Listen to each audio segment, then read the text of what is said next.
दोस्तों स्वागत है आपका बिहार न्यूज में। दोस्तों मैं हूं फिरदौस गनी और आप देख रहे हैं केडीबी लाइव। दोस्तों आज हो चुका है 6 अगस्त 2022। तो आज की बिहार की टॉप न्यूज़ लेकर आए हैं आपके लिए। दोस्तों वीडियो स्टार्ट करने से पहले आपसे एक रिक्वेस्ट है, अगर आप नए आए हैं इस चैनल पर तो चैनल को सब्सक्राइब करिए, बेल आइकन को प्रेस कर दीजिए और साथ में वीडियो को लाइक कर दीजिए, अपने दोस्तों के साथ शेयर भी कीजिए। तो चलिए दोस्तों स्टार्ट करते हैं आज की पूरे बिहार की टॉप न्यूज़।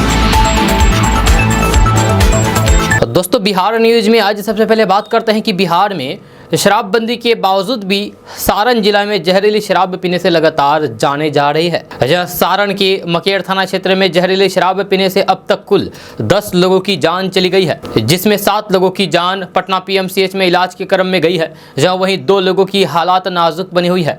जहरीली शराब पीने वाले कई लोग अभी भी छपरा सदर अस्पताल में एडमिट है, इलाज चल रहा है। जहाँ कल सुबह 2 मरीज की हालात गंभीर होने पर पीएमसीएच रेफर कर दिया गया। वहीं जहरीली शराब पीने से 25 से अधिक लोगों की आंखों की रोशनी चली गई है और वे सभी लोग अंधे हो गए हैं। जांच रिपोर्ट के मुताबिक बीमार लोगों में मेथनॉल पॉइजन पाए जाने की जानकारी मिल रही है। अभी तक इस मामले में आधिकारिक बयान आना बाकी है। दोस्तों बात करते हैं कि देश में बढ़ती महंगाई और बेरोजगारी को लेकर के कांग्रेस कल सड़कों पर थे, जब कांग्रेस देशव्यापी प्रदर्शन किया। जब कांग्रेस कार्यकर्ता कल देश के कई हिस्सों में केंद्र सरकार के खिलाफ प्रदर्शन किया। जब प्रदर्शन में कांग्रेस के तमाम सांसद भी हिस्सा लिए। कांग्रेस सांसद संसद भवन से विजय चौक तक मार्च निकाले। इसके साथ ही कांग्रेस पीएम आवास का घेराव भी किया। इस बीच कांग्रेस नेता प्रियंका गांधी वाड्रा कांग्रेस मुख्यालय के बाहर धरने पर बैठ गई, जिसके बाद उन्हें हिरासत में ले लिया गया। वहीं राहुल गांधी समेत कई अन्य नेताओं को भी पुलिस ने हिरासत में लिया है। आपको बता दूं कि कांग्रेस कई राज्यों में महंगाई और बेरोजगारी के विरोध में प्रदर्शन कर रही है। कांग्रेस नेता सचिन पायलट ने कहा है कि जिस तरीके से सरकार काम कर रही है, सैकड़ों बार हमारे सांसदों को हिरासत में लिया जा रहा है, अपनी बात रखने से रोका जा रहा है। ये अलोकतांत्रिक है। सरकार महंगाई और बेरोजगारी पर चर्चा नहीं करना चाहती है। दोस्तों बात करते हैं कि नेता प्रतिपक्ष तेजस्वी यादव भाजपा को ललकारते हुए अकेले मैदान में उतरने का चैलेंज दे दिया। जी हां, तेजस्वी यादव ने औकात की भी बात कह दी, जिसके बाद बयानबाजी दोनों तरफ से तेज हो गई है। दरअसल तेजस्वी यादव ने भाजपा को चुनावी मैदान में अकेले उतरने की चुनौती दी है। उन्होंने कहा है कि भाजपा की ये औकात नहीं है कि बिहार में अकेले चुनाव लड़े। बीजेपी का सारा दम टूट जाएगा, जनता भाजपा को हैसियत बता देगी। बीजेपी पर निशाना साधते हुए तेजस्वी यादव ने आरोप लगाया है कि भाजपा को लोकतंत्र में भरोसा नहीं है। बीजेपी के द्वारा विपक्ष को समाप्त करने का बयान इसी को दर्शाता है। तेजस्वी यादव ने कहा है कि बिहार लोकतंत्र की जननी रही है और बिहार की जनता बीजेपी को अपने मंसूबे में कामयाब नहीं होने देंगी। यहाँ की जनता सबक सिखाना जानती है। विपक्ष को खत्म करने के बयान पर तेजस्वी यादव बेहद गर्माते हुए और भी कहा है कि लोकतंत्र केवल सत्ता पक्ष से नहीं बल्कि विपक्ष की भी अहम भूमिका होती है। विपक्ष को खत्म करने के बयान पर तेजस्वी यादव बेहद गर्माए और कहा है कि लोकतंत्र केवल सत्ता पक्ष से नहीं चलता बल्कि विपक्ष की भी अहम भूमिका इसमें होती है। केंद्र सरकार पर केंद्रीय एजेंसियों के दुरुपयोग का भी आरोप लगाया है। दोस्तों बात करते हैं कि नेपाल में लगातार हो रही बारिश से बिहार में बाढ़ की हालात उत्पन्न हो गई है। जब कोसी नदी के जलस्तर में तेजी से बढ़ोतरी हुई है। जब कल यानी कि शुक्रवार को नेपाल से करीब 2,30,000 हेक्टेयर पानी छोड़ा गया, जिसके बाद मधेपुरा में बाढ़ का कहर जारी है। कोसी नदी के जलस्तर में वृद्धि से कई गांव में पानी घुस चुका है। स्थानीय लोग अपने घरों को छोड़कर के ऊंचे स्थान पर जाने को मजबूर हैं। जानकारी के मुताबिक मधेपुरा के उदा किशनगंज अनुमंडल के अंतर्गत आलमनगर और चौसा स्थित निचले इलाके के कई गांव में उफनाई कोसी नदी की पानी घुस गया है। आधे दर्जन से ज्यादा गांव जलमग्न हो गया है। दोस्तों बात करते हैं कि एक बार फिर से खाने के तेल की कीमतें घट सकती है। सरकार ने इस संबंध में कंपनियों से विचार करने को कहा है। खाद्य सचिव ने बृहस्पतिवार को तेल कंपनियों के साथ बैठक की थी। इसमें हर लीटर पर कम से कम 10 रुपये कीमत घटाने की बात कही गई है।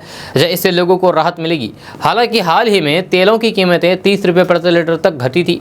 सरकार अगर फिर से खाद्य तेलों का दाम घटाने में सफल रहती है तो फिर त्योहारी सीजन में भी इसका फायदा लोगों को मिलेगा। खाने वाले तेल की कीमतें अभी भी 150 रुपये से ऊपर रही है। उपभोक्ता मंत्रालय के मुताबिक मूंगफली तेल का भाव अभी 187 रुपये प्रति लीटर है, जहाँ एक महीने पहले ये 187 रुपये प्रति लीटर था। दोस्तों बात करते हैं कि बिहार के पटना, लखीसराय, दरभंगा, मुंगेर समेत कई जिलों में हल्की बारिश के आसार नजर आ रहे हैं। इसको लेकर के मौसम विज्ञान केंद्र ने अलर्ट जारी कर दिया है, जहां आज बिहार के इन जिलों में कुछ स्थानों पर हल्की बारिश हो सकती है। मौसम विभाग के अनुसार आज शनिवार को पटना, लखीसराय, दरभंगा, मुंगेर, गया, मुजफ्फरपुर, शिवहर, जमुई, जहानाबाद में मध्यम दर्जे की हल्की सी बारिश होने की संभावना है। वहीं इन जिलों के कुछ इलाकों में गरज के साथ हल्की बारिश हो सकती है। वहीं पश्चिमी चंपारण और अलवर जिले में भी हल्की बारिश होने के आसार नजर आ रहे हैं। हालांकि आज से 9 अगस्त तक बिहार के अधिकतर जिलों में मानसून से संबंधित गतिविधियों में कमी आने वाली है। इस दौरान बिहार में तेज बारिश की संभावना बिल्कुल भी नहीं है, यानी कि आज से 9 तारीख तक, 9 अगस्त तक बारिश बहुत कम होगी, नहीं भी हो सकती है। मौसम वैज्ञानिकों की माने तो आज से 9 अगस्त तक मौसम के शुष्क रहने की संभावना है, जिसके कारण बिहार में हो रहे झमाझम बारिश का सिलसिला थम जाएगा और बिहार के कई जिलों में एक बार फिर से उमस बढ़ेगी और लोगों को गर्मी का सामना करना पड़ेगा।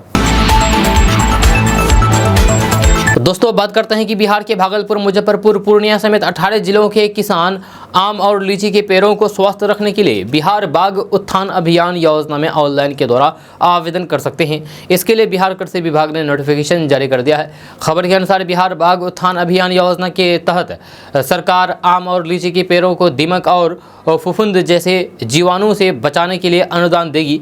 इसके तहत पेड़ों की चारों ओर थाल बनाने की प्रति थाल 110 रुपये, जबकि पेड़ों की पुताई करने के लिए 50 रुपये प्रति पेड़ देगी। आपको बता दें कि इस योजना के तहत बिहार के आम और लीची की खेती करने वाले किसानों को सबसे ज़्यादा फायदा होगा।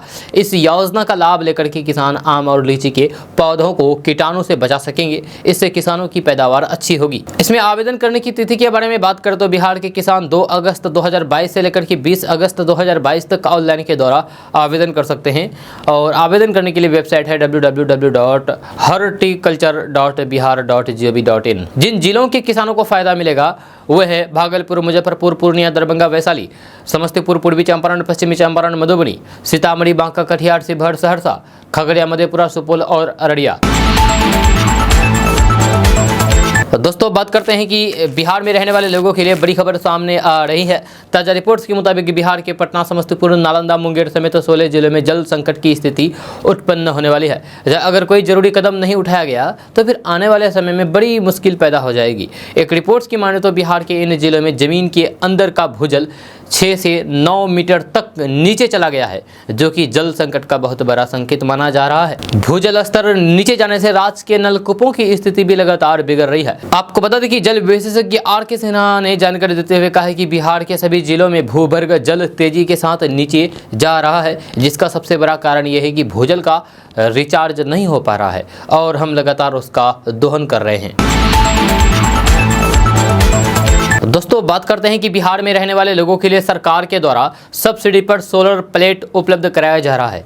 ताज़ा रिपोर्ट्स के मुताबिक पटना, भागलपुर, मुजफ्फरपुर, किशनगंज, अररिया, पूर्णिया, कटिहार, सुपौल, मधेपुरा समेत पूरे बिहार के लोग सोलर प्लेट के लिए ऑनलाइन के द्वारा आवेदन कर सकते हैं और अपने घर पर सोलर प्लेट लगा सकते हैं। खबर के अनुसार अगर आप 3 kV का सोलर प्लांट लगाते हैं तो उस पर आपको 65% अनुदान बिहार सरकार के द्वारा दिया जाएगा। वहीं अगर आप 3 kV से ज़्यादा का सोलर प्लेट लगाते हैं तो फिर उस पर आपको 45% का अनुदान सरकार की तरफ से दिया जाएगा। आपको बता दूं कि नीतीश सरकार बिहार में बिजली की खपत को कम करने के लिए लोगों को सोलर प्लेट लगाने पर अनुदान देगी। इस योजना के तहत अगर आप अपने घरों पर सोलर प्लांट इंस्टॉल करवाते हैं तो फिर आपको बिजली बिल कम आएगा और फिर बिजली की भी बचत होगी। इसके लिए अगर आप आवेदन करना चाहते हैं तो आवेदन करने के लिए कुछ दस्तावेज की जरूरत होगी। आवेदन करने के लिए आपके पास आधार कार्ड, घर का बिजली बिल, आय प्रमाण पत्र, बैंक खाता आदि होनी चाहिए। आप आवेदन कैसे करेंगे, इसके लिए आपको वेबसाइट पर जाना होगा और ये वेबसाइट है www.solarbihar.bspHCL.co.in।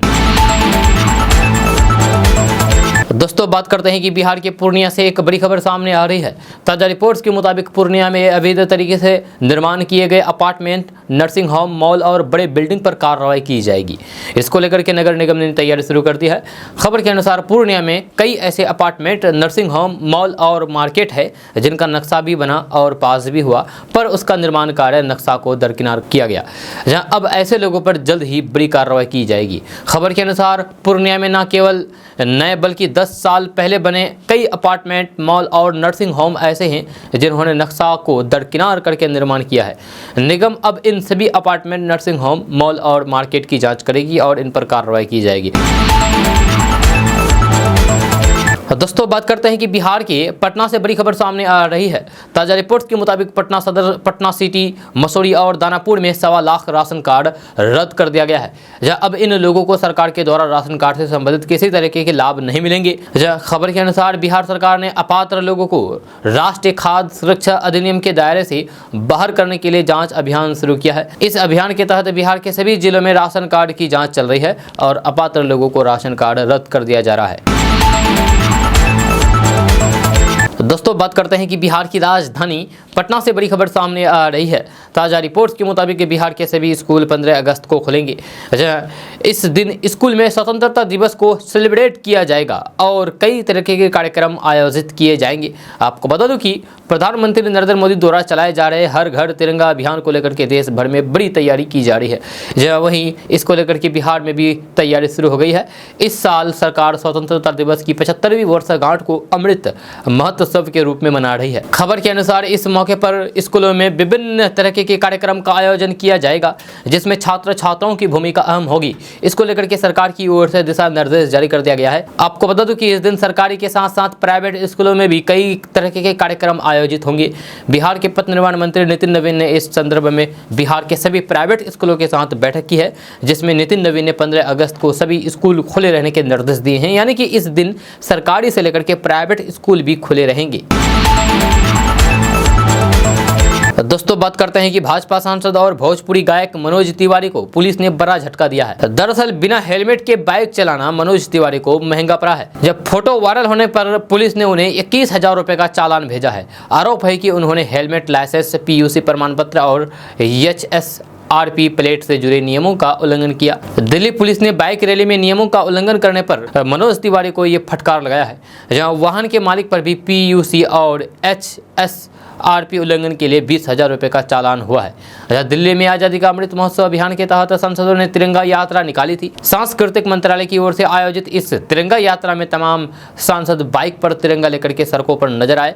जब भोजपुरी सिंगर और BJP सांसद मनोज तिवारी ने भी इस यात्रा में हिस्सा लिया, जिसकी तस्वीर उन्होंने अपने अकाउंट पर शेयर की है। लेकिन तस्वीर शेयर करने के बाद मनोज तिवारी को वही उल्टा महंगा पड़ गया। तस्वीर में वो बगैर हेलमेट के थे। सोशल मीडिया पर उसकी पोस्ट वायरल हो गई। आपको बता दूं कि उत्तर प्रदेश के सांसद, आजमगढ़ से सांसद निरहुआ, दिनेश लाल उर्फ निरहुआ जो एक्टर है भोजपुरी के, और दिल्ली से सांसद मनोज तिवारी और झारखंड के गोड्डा से सांसद निशिकांत दुबे समेत कई नेता बिना हेलमेट के ही दिल्ली की सड़कों पर निकल गए थे। अब इनके खिलाफ शिकायतों की भरमार लग गई है। माना जा रहा है कि अब दिल्ली पुलिस निरहुआ और निशिकांत दुबे पर भी कार्रवाई कर सकती है मनोज तिवारी के बाद।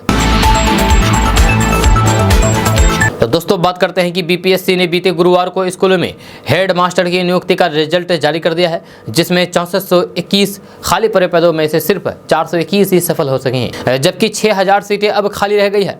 इन सब के बीच बिहार के स्कूलों में हेड मास्टर की कितनी कमी है, ये बात दरभंगा के माध्यमिक और उच्च माध्यमिक स्कूलों की स्थिति को देख करके समझा जा सकता है।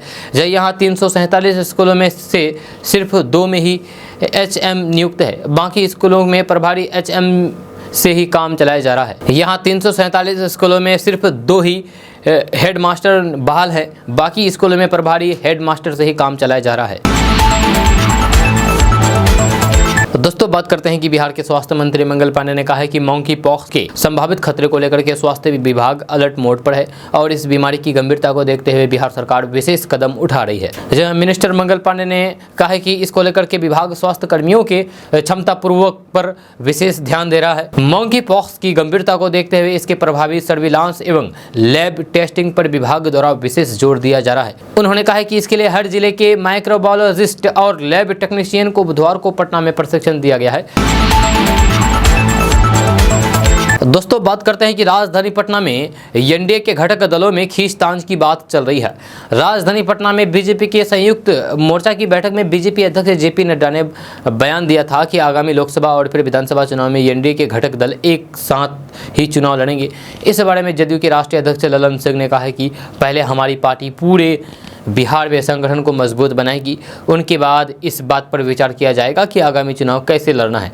आगामी 2024 और 2025 में किसके साथ गठबंधन होगा, ये अभी से बोलना काल्पनिक बात है, क्योंकि अभी चुनाव की घोषणा नहीं हुई है। उन्होंने कहा कि कल क्या होगा ये किसने देखा है। राजधानी पटना में पत्रकारों से बातचीत करने के दौरान ललन सिंह ने कहा कि बीजेपी के साथ गठबंधन चल रही है। जब उनसे बीजेपी के शीर्ष नेताओं की ओर से दिए गए बयान के बारे में पूछा गया तो उन्होंने कहा कि हम गठबंधन की बात को नकार कहाँ रहे हैं। उन्होंने कहा कि अभी लोकसभा चुनाव की घोषणा नहीं हुई है, इसलिए चुनाव में गठबंधन पर कोई भी सवाल करना काल्पनिक है, उचित नहीं है। ललन सिंह ने साथ ही ये भी कहा है कि 2010 के विधानसभा चुनाव में जदयू को जितनी सीटें आई थी उतनी ही सीटों पर हम लोग लक्ष्य मान करके तैयारी कर रहे हैं। वही 2020 के चुनाव में जदयू को 43 सीट आई थी। इस बात पर उन्होंने कहा है कि इसमें जनाधार में कमी के कारण सीटें कम नहीं हुई है, बल्कि षड्यंत्र के तहत जदयू को कई सीटों पर हराया गया था, जिस कारण जदयू की सीटें कम हुई थी। दोस्तों बात करते हैं कि बिहार विधानसभा में विपक्ष के नेता तेजस्वी यादव ने केंद्र सरकार के हर घर तिरंगा अभियान को लेकर के भाजपा और आरएसएस पर निशाना साधा है। तेजस्वी यादव ने हर घर तिरंगा अभियान को नौटंकी बताया है। केंद्र सरकार आज़ादी का अमृत महोत्सव मना रही है, जिसके तहत ये अभियान चला रही है। उन्होंने कहा कि भाजपा को लोगों को बताना चाहिए कि उनके मूल संगठन आरएसएस ने कुछ दशक पहले तक नागपुर में अपने मुख्यालय में झंडा नहीं फहराया था। नागपुर में आरएसएस के कार्यालय पर साल 2000 के बाद तिरंगा झंडा फहराना शुरू किया था।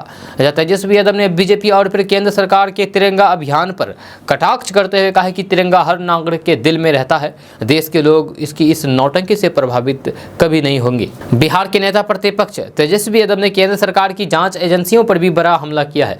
नेता प्रतिपक्ष तेजस्वी यादव ने कहा है कि ललित मोदी से सुष्मिता सेन मिल जाती है, लेकिन हमारी जांच एजेंसियां देश का पैसा लेकर के भागे लोगों का पता नहीं लगा पाती है। आपको बता दूं कि आईपीएल के पूर्व चेयरमैन ललित मोदी और पूर्व मिस यूनिवर्स सुष्मिता सेन के रिश्ते पिछले दिनों काफी चर्चा में रही थी। दोनों की खास तस्वीरें जमकर के वायरल हुई थी। इसी को आधार बना करके तेजस्वी यादव ने केंद्र सरकार और जांच एजेंसियों पर तीखा वार किया है, हमला किया है। दोस्तों बात करते हैं कि बिहार के सभी सरकारी मेडिकल कॉलेज अस्पतालों में अब मरीजों को सुपाच्य और स्वच्छ भोजन देने की जिम्मेदारी जीविका समूह की दीदियों की होगी। अस्पताल में भर्ती मरीज के साथ ही यहां काम करने वाले डॉक्टर, नर्स से लेकर के दूसरे मेडिकल स्टाफ को भी इसी रसोई का खाना मिलेगा। सरकार ने मेडिकल कॉलेज अस्पतालों में जीविका समूह की दीदियों की यानी कि दीदी की रसोई की में बने भोजन आपूर्ति का प्रस्ताव स्वीकृत कर दिया है। अस्पतालों में भर्ती मरीजों के लिए जीविका समूह की दीदियों की रसोई में बने भोजन की आपूर्ति योजना पिछले साल शुरू की गई थी। जब शुरुआती दौर में स्वास्थ्य विभाग ने सिर्फ जिला और अनुमंडल अस्पतालों के लिए योजना की स्वीकृति प्रदान की। जहां मुख्यमंत्री नीतीश कुमार की सलाह पर स्वास्थ्य विभाग ने 10 फरवरी 2021 को योजनाओं को सभी जिला और अनुमंडल अस्पताल में प्रभावी किया है। दोस्तों बात करते हैं कि बिहार के कुछ जिलों में पेट्रोल डीजल सस्ता हुआ है तो कुछ जिलों में पेट्रोल डीजल के दामों में तेजी आई है। राजधानी पटना में पेट्रोल के दाम 107 रुपये 59 पैसे प्रति लीटर, डीजल 94 रुपये 36 पैसे प्रति लीटर मिल रहा है। बिहार में तेल कंपनियों ने पेट्रोल डीजल के नए दाम जारी कर दिए हैं। वहीं पेट्रोल डीजल के दामों में लगातार उतार चढ़ाव जारी है। मुजफ्फरपुर में पेट्रोल 108 रुपये 36 पैसे प्रति लीटर, डीजल के दाम 95 रुपये 6 पैसे प्रति लीटर। पूर्णिया में पेट्रोल 108 रुपये 78 पैसे प्रति लीटर, डीजल के दाम 95 रुपये 45 पैसे प्रति लीटर हो गए हैं। वहीं गया में पेट्रोल 108 रुपये 29 पैसे प्रति लीटर, डीजल के दाम 95 रुपये 1 पैसे प्रति लीटर हो गया है। राजधानी पटना में पेट्रोल के दाम में 35 पैसे, डीजल के दाम में 32 पैसे की बढ़ोतरी देखी गई है। पूर्णिया में पेट्रोल के दाम में 6 पैसे, डीजल के दाम में 5 पैसे की बढ़ोतरी देखी गई है। जहाँ वहीं मुजफ्फरपुर में पेट्रोल 38 पैसे, डीजल 36 पैसे महंगे हो गए हैं। जी हाँ, कुछ ऐसे भी जिले हैं जहां पर पेट्रोल डीजल के दामों में गिरावट आई है। जैसे भागलपुर में पेट्रोल 26 पैसे, डीजल 24 पैसे सस्ते हुए हैं। गया में पेट्रोल डीजल के दामों में 21 पैसे की कमी आई है। सरकारी दिशा निर्देश के अनुसार तेल के दाम में प्रतिदिन बदलाव होते हैं, जिसके कारण तेल कंपनियां हर दिन पेट्रोल डीजल के नए रेट जारी करती है। नए रेट हर दिन सुबह 6 बजे जारी किए जाते हैं। तेल के दाम में भाव बढ़ने के कई कारण होते हैं। इसमें dealer commission, VAT, excise duty के अलावा अन्य चीजें जुड़ी होती है। इस वजह से दाम इतने अधिक होते हैं। तो दोस्तों बात करते हैं कि बिहार में एक सरकारी स्कूल ऐसा भी है जहां की छात्राएं हर घंटे में अपने गुरुजी की शैक्षणिक गतिविधि का लेखा जोखा रखती है, जहाँ शिक्षक भी समय से स्कूल पहुंचने और फिर सही से क्लास लेने के लिए सजग रहते हैं। जहाँ स्कूल में टीचरों की कमी थी तो अभिभावकों ने खुद फंड जुटा करके 15 शिक्षकों को काम पर रखा है। बिहार के कैमूर जिले के रामगढ़ में स्थित आदर्श गर्ल्स +2 सेकेंडरी हाई स्कूल की शिक्षा की प्रयोगशाला के रूप में हमेशा से सुर्खियों में रहा है। जहाँ इस स्कूल में मिनटों में ये जानना संभव है कि किस दिन किस घंटे में किस शिक्षक ने कौन सा टॉपिक पढ़ाया है। अगर शिक्षक स्कूल आए हैं और कक्षा में पढ़ाने नहीं गए तो फिर उनकी जगह किस शिक्षक ने पढ़ाया है, क्या पढ़ाया है, इसका ब्यौरा भी उपलब्ध है। इसके लिए बाकायदा कक्षावार रजिस्टर्ड है, जिसका संचालन हर सेक्शन की वर्ग मॉनिटरिंग और सहयोगी छात्राएं करती है। दोस्तों बात करते हैं कि बिहार विधानसभा के नेता प्रतिपक्ष तेजस्वी यादव के बयान पर भाजपा की ओर से कड़ा पलटवार किया गया है। डिप्टी सीएम तारकिशोर प्रसाद ने उनके बयान को हताशा भरा बताया है। जहां वहीं उद्योग मंत्री सैयद शाहनवाज हुसैन ने कहा है कि लोकसभा की तरह विधानसभा में भी आरजेडी को 0 पर आउट करेंगे। मंत्री जीवेश कुमार मिश्रा ने भी उन्हें चुनौती दी है। जहां प्रतिक्रिया व्यक्त करते हुए उप मुख्यमंत्री तारकिशोर प्रसाद ने कहा है कि मुद्दा विहीन विपक्ष हताशा में है। यही वजह है कि वे अनाप शनाप बयानबाजी से सुर्खियों में बने रहने का प्रयास कर रहे हैं। जब भाजपा देश की सबसे बड़ी पार्टी है और सबका साथ, सबका विकास का सबका प्रयास और सबके विश्वास की अवधारणा पर चलते हुए प्रधानमंत्री नरेंद्र मोदी के सबल और सशक्त नेतृत्व में आंतरिक और बाहरी मोर्चा पर वैश्विक पहचान और साख बनाई है। दोस्तों यूँ तो बिहार अजब गजब खबरों के लिए चर्चा में रहता है, मगर गुरुवार को बेगूसराय जिले के बछवाड़ा में कुछ ऐसा हुआ जिससे सैकड़ों लोगों की जान आफत में आ गई। दरअसल गुवाहाटी से जम्मू वतुई के बीच चलने वाली अमरनाथ एक्सप्रेस ट्रेन को बछवाड़ा जंक्शन के बाद समस्तीपुर रूट पर जाना था, मगर ये रेलगाड़ी हाजीपुर रूट पर दौड़ पड़ी। अमरनाथ एक्सप्रेस को करीब 3 किलोमीटर दूर तक गलत ट्रैक पर ही दौड़ा दिया गया, जहाँ हालांकि ट्रेन के संचालन ने रूट डाइवर्ट होते देख करके तुरंत गाड़ी को रोक लिया। संचालन ने जब बछवाड़ा जंक्शन के स्टेशन कार्यालय के संपर्क में किया तब उन्हें पता चला है कि ट्रेन गलत रूट में घुस गई है। दोस्तों बात करते हैं कि कटिहार में बारिश कम होने से इस बार गंगा, महानंदा और कोसी नदी के इस इलाके के लोग बाढ़ के कहर से तो बच गया, मगर कटाव का कहर अब सिर चरकड़ के दहशत मचा रहा है। खास करके कुर्सेला और अहमदाबाद प्रखंड के कई इलाके में कटाव कोहराम मचा हुआ है। ऐसे में लोगों की गुहार और प्रशासनिक व्यवस्था के दावे की पोल खोल रही है। लोगों का कहना है कि जो प्रतिनिधि और सरकार दावा किया था इस बार इस इलाके की सबसे बड़ी समस्या कटाव का अस्थायी निदान कर दिया जाएगा, वह अब दूर दूर तक कहीं भी नजर नहीं आ रहे हैं। कटिहार के बाढ़ और कटाव के रेड जोन में कहे जाने वाले कुर्सेला और अहमदाबाद प्रखंड के इस हालात की कहानी बेहद पुरानी है, मगर इस बार न जाने क्यों गंगा और कोसी सब कुछ लीन लेने के लिए आमदा है। जहां अहमदाबाद और भवानीपुर, पारा, दियारा, चौकिया, पहाड़पुर, मेगी टोला, झब्बू टोला, बबला बन्ना, जबकि कुर्सेला के पत्थर टोला भीषण कटाव के जद में है और हर दिन इन इलाकों में जमीन का बड़ा हिस्सा गंगा में समा जाता है, जिस कारण खेत से लेकर के आम घर पर संकट छाया हुआ है। ऐसे में लोग जाए तो जाए कहाँ, स्थिति को सोच करके मायूस है। जब लोगों की उम्मीद है कि इस बुरे दौर में सरकार उन लोगों को इस संकट से निदान दिलाने में सहयोग करेंगे। दोस्तों बात करते हैं कि बिहार में शराब की तस्करी रोकने के लिए मद्य निषेध विभाग ने हैंड स्कैनर मशीन मंगवाई है। इसके जरिए वाहनों के अंदर छिपाई जा रही शराब की भी आसानी से पकड़ी जा सकेगी। बिहार में पहली बार गोपालगंज में यूपी बिहार के बलथरी चेक पोस्ट के पास इस मशीन का प्रयोग किया जा रहा है। वहीं स्कैनर मशीन से मालवाहक ट्रकों की जाँच पड़ताल में काफ़ी सहूलियत मिल रही है। उत्पाद विभाग के अधिकारियों का दावा है कि इस मशीन के आने से गाड़ियों में सामान के अंदर चोरी छिपे लाई जा रही शराब को आसानी से पकड़ा जा सकेगा। आज से ये मशीन काम करना शुरू भी कर दिया है।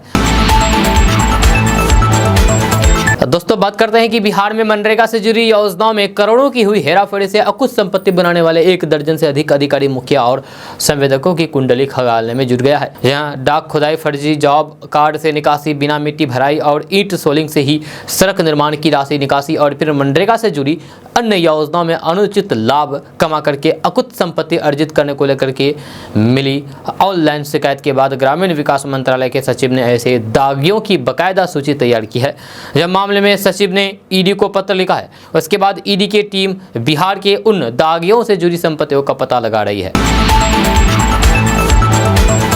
दोस्तों बात करते हैं कि बड़ी खबर बिहार के खगड़िया से सामने आ रही है, जहां एक कार ने दारोगा समेत 4 को कुचल दिया।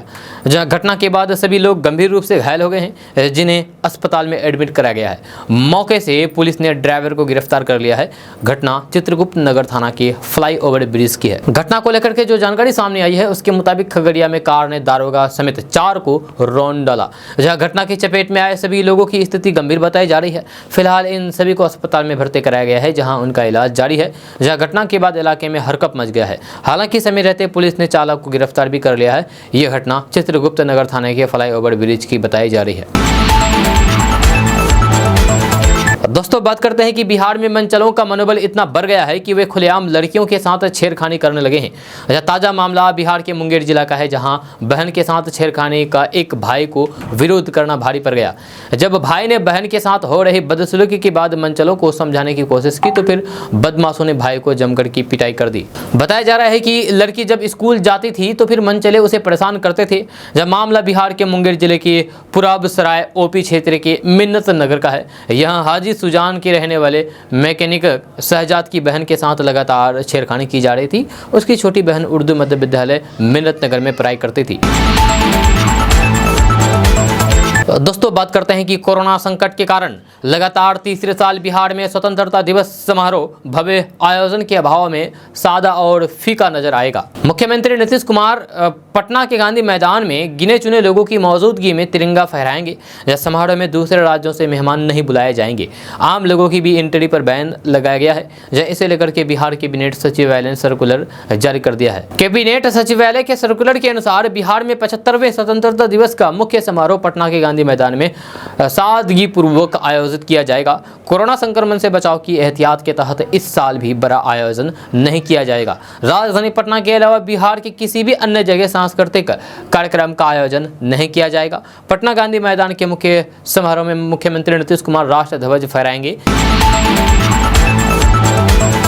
दोस्तों बात करते हैं कि बिहार की राजधानी पटना के बाद अब मुजफ्फरपुर जिले में स्वास्थ्य व्यवस्था की पोल खोलती हुई एक वीडियो तेजी से वायरल हो रही है, जहां पर लाचार परिजन मरीज को ठेले पर अस्पताल ले जाने को मजबूर हैं। साथ ही उन्होंने रो रो करके सरकार से मदद की गुहार लगाई है। वहीं वीडियो के वायरल होने के बाद सिविल सर्जन ने संज्ञान लिया है और जाँच के आदेश भी दिए हैं। जानकारी के अनुसार वीडियो मुजफ्फरपुर जिले के मिठनपुरा थाना क्षेत्र के मस्जिद चौक की बताई जा रही है। इस वीडियो में मरीज के परिजन साफ साफ मुजफ्फरपुर के अस्पताल में इलाज को लेकर के चक्कर काटते हुए नजर आ रहे हैं। वीडियो वायरल होते ही जिला स्वास्थ्य विभाग में हरकत मच गया। मरीज के परिवार वाले सरकार के सिस्टम को भी दोष दे रहे हैं। दोस्तों बात करते हैं कि बिहार के छपरा में जहरीली शराब से मरने वालों की तादाद बढ़ती ही जा रही है। जहां बीती रात मरने वालों की संख्या 7 थी तो वहीं शुक्रवार सुबह संख्या बढ़कर के 11 हो गई। एक साथ जहरीली शराब से हुई इतनी मौतें के बाद अब विपक्ष भी एक्शन मोड में आ गई है। मुख्य विपक्षी पार्टी आरजेडी के फायर ब्रांड नेता रितु जायसवाल इन मौतों को लेकर के आग बबूला नजर आई। उन्होंने इन मौतों के लिए सीधे सीधे बिहार के मुख्यमंत्री को जिम्मेदार ठहराया है। रितु जायसवाल ने कहा है कि बिहार के दम्भी और जिद्दी मुख्यमंत्री के कारण हर दिन शराब पीकर के लोगों की जान जा रही है। उनकी शराबबंदी सिर्फ कागजों पर ही नजर आती है, जबकि जमीनी हकीकत कुछ और ही है। आरजेडी प्रवक्ता रितु जायसवाल ने कहा है कि हम शराबबंदी का समर्थन करते हैं, लेकिन ऐसी शराबबंदी का नहीं जो सिर्फ कागजों पर नजर आती है। रितु जायसवाल ने कहा है कि बिहार में शराबबंदी को लगाम लगाने के लिए सरकार के पास कोई योजना नहीं है। रितु जायसवाल ने कहा है कि बिहार में एक हत्या पर आरोपी को उम्र कैद फांसी की सजा तक हो जाती है। यहाँ एक मुख्यमंत्री की जिद के कारण इतने लोगों की जान चली गई, तो उसके लिए जो जिम्मेदार है उनके खिलाफ हत्या का केस क्यों नहीं दर्ज किया जाना चाहिए। बिहार के मुख्यमंत्री के नाकाम अधिकारियों के कारण ये जाने जा रही है, तो फिर इसके लिए मुख्यमंत्री ही दोषी है। रितु जायसवाल ने शराबबंदी पर केंद्र सरकार पर जमकर के हमला बोला।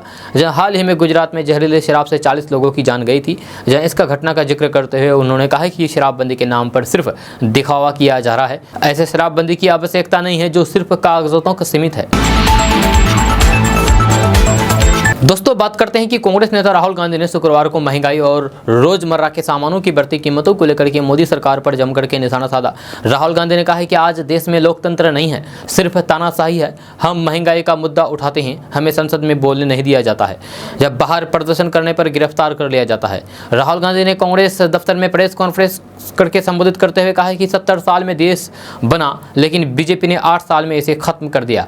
चाहे बेरोजगारी, हिंसा और महंगाई का मुद्दा हो, सरकार का सिर्फ यही एजेंडा है कि इन मुद्दों को ना उठाया जाए। राहुल गांधी ने कहा है कि आज सबसे ज्यादा बेरोजगारी भारत में है। पेट्रोल, डीजल और गैस के दाम बढ़ते जा रहे हैं, लेकिन वित्त मंत्री को दिख नहीं रहा है। किसी भी गांव शहर में चले जाइए, लोग बता देंगे कि महंगाई है, लेकिन सरकार को नजर नहीं आती। राहुल गांधी ने कहा है कि सरकार महंगाई, बेरोजगारी से डरती है। ये लोग जनता की ताकत से डरती है, क्योंकि ये लोग झूठ बोलते हैं। ये लोग झूठ बोलते हैं कि बेरोजगारी नहीं है, महंगाई नहीं है, चीन आया नहीं है। ये लोग सिर्फ झूठ बोलते हैं। राहुल गांधी ने कहा है कि मैं महंगाई पर बोलता हूं, मैं बेरोजगारी पर बोलता हूं, मैं सच बोलता हूं, इसीलिए मेरे पीछे एजेंसियां लगा दी जाती है।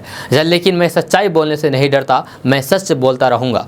इसलिए ये लोग मुझ पर आक्रमण करते हैं। मैं जितना सच बोलूंगा उतने आक्रमण ज़्यादा होंगे, लेकिन मैं इनसे डरता नहीं।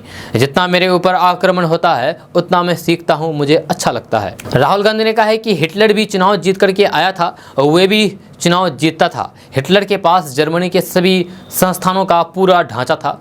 मुझे पूरा ढांचा दे दो, फिर मैं बताता हूं। राहुल गांधी ने कहा है कि हिंदुस्तान का हर संस्थान आज स्वतंत्र निष्पक्ष नहीं है। हिंदुस्तान का हर संस्थान आज आरएसएस के नियंत्रण में है। हम सिर्फ एक राजनीतिक पार्टी से नहीं लड़ रहे हैं, हम हिंदुस्तान के पूरे इंफ्रास्ट्रक्चर के खिलाफ लड़ रहे हैं।